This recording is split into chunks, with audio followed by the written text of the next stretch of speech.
Welcome na usab sa atong pamalandong sa pulong ang mga patay na tulog hantod sa ikaduhang pag-abot. Sa dihang namatay si Lazaro, si Maria wala moingon, ako nahibalo nga siya atoa na sa langit.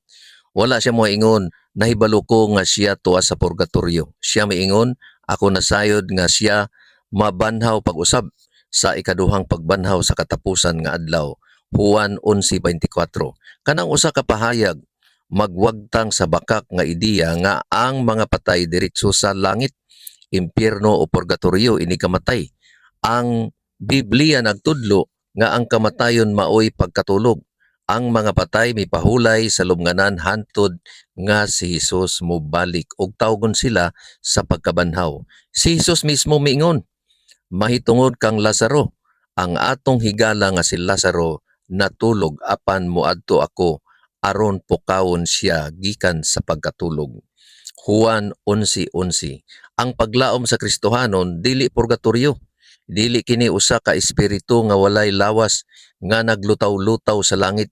Kini mao ang pagkabanhaw sa katapusang adlaw sa dihang si Hesus moanhi pag-usab. Kay ang Ginoo mismo manaog gikan sa langit og ang mga nangamatay diha kang Kristo unang pagkabanhaw.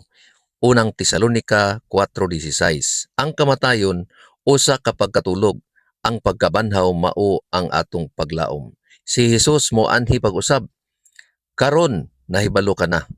Naa sa pagsabot ang susi sa kamatuoran kay ang yawa andam mo pasalaag sa wala nagtuon. Ayaw kalimot sa pag-like, pag-comment, pag-follow og share. Mao lang kini ang atong mubo nga pamalandong karong adlaw. Kita ta sa sunod na pud nga video. Ang Dios mag-amping kanatong tanan.